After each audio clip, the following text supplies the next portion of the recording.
गन्ने का जूस बड़ा गिलास 20 रुपए का। इधर इधर चले आइए हमारी जूस वाली गाड़ी की।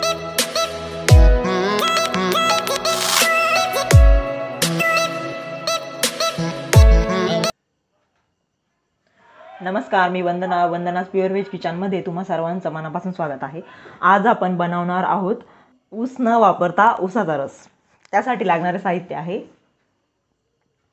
1 वाटी बारीक किसलेला गूळ, 1 टीस्पून काळे मीठ, अर्धा इंच आलं, 1 लिंबू, 1 कप पाणी आणि 15 ते 20 पुदिन्याची पाने।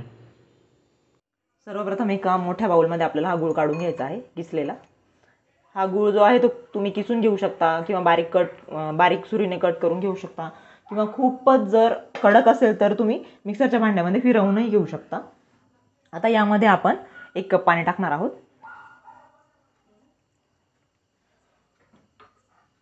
आता या 1 कप पाण्यामध्ये हा गूळ जो आहे तो मेल्ट करून घ्यायचा आपल्याला।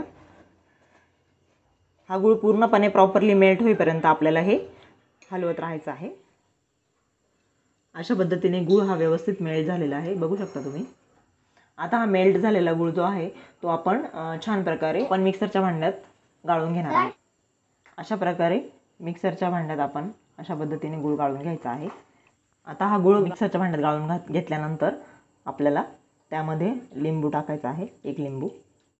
अशा पद्धतीने लिंबू हा व्यवस्थित पिळून घ्यायचा आहे आणि हा चाळणीवर का आपण पिळून घेतो, कारण म्हणजे ह्या बिया ज्या आहेत त्या चाळणीवरच राहतात। जर ह्या बिया ह्या रसामध्ये गेला तर आपला ऊसाचा रस आहे तो कडवट होऊ शकतो। म्हणून यामध्ये आपण अर्धा इंच आल्याचा तुकडा टाकणार आहोत बारीक कट करून। त्याचबरोबर यात आपण काळं मीठ टाकणार आहोत 1 टीस्पून, साधारण 15 ते 20 पुदिन्याची पाने। आता यात सर्वात शेवटी आपण बर्फाचे 4-5 तुकडे टाकून आणि हे छान मिक्सरला फिरवून घेणार आहोत। अशा पद्धतीने ऊसाचा रस तयार झालेला आहे। आता हा ऊसाचा जो रस आहे तो आपण एका काचेच्या भांड्यात किंवा कोणत्याही भांड्यात गाळून घेणार आहोत आणि यात आपण 2 ग्लास थंड पाणी टाकणार आहोत। म्हणजे हा टोटल 4 ग्लास सरबत तयार होतो। हा तुम्ही उन्हाळ्यामध्ये केव्हाही ट्राय करू शकता। आता हा ऊसाचा रस आपण सर्व करणार आहोत। यामध्ये आपण पुदिना आणि सर्व मिश्रण जेव्हा दळून घेतो, समजा एखाद्याला पुदिना आवडत असेल तर ते पुन्हा गाळण्याची काही आवश्यकता नाही, तसंच पिलं तरीही चालतं। अशा पद्धतीने एक्झॅक्ट 4 ग्लास तयार झालेले आहेत आणि यामध्ये आपण आता आईस क्यूब टाकणार आहोत। अशा पद्धतीने उन्हाळ्यासाठी स्पेशल आपण ऊसाचा रस बनवण्याचा प्रयत्न केलेला आहे। गूळ हा ऊसाच्या रसापासूनच बनवलेला असतो, त्यामुळे आपण गुळाचाच वापर करून ऊसाचा रस बनवलेला आहे। अशा प्रकारे ऊस न वापरता आपण ऊसाचा रस बनवलेला आहे, तेही फक्त 5 ते 10 मिनिटांमध्ये बनवलेला आहे। हा रस तुम्हाला जास्त फ्लेवर्ड वाटत असेल तर आपण याचे आईस क्यूब किंवा आईस कँडी बनवून एन्जॉय करू शकतो। अशा पद्धतीने आपण एका ग्लासमध्ये साधारण 3 ते 4 क्यूब टाकून पुन्हा एकदा आपण ऊसाचा रस बनवू शकतोय। हा ऊसाचा रस आपण साधारण 3-4 दिवसही एन्जॉय करू शकतो आहे।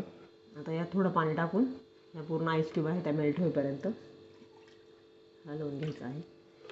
अशा पद्धतीने आपण आईस क्यूबचा यूज करून पुन्हा एकदा ऊसाचा रस बनवलेला आहे। यात अजून एक ऑप्शन आहे की आपण त्याची आईस कँडी पण बनवू शकतोय।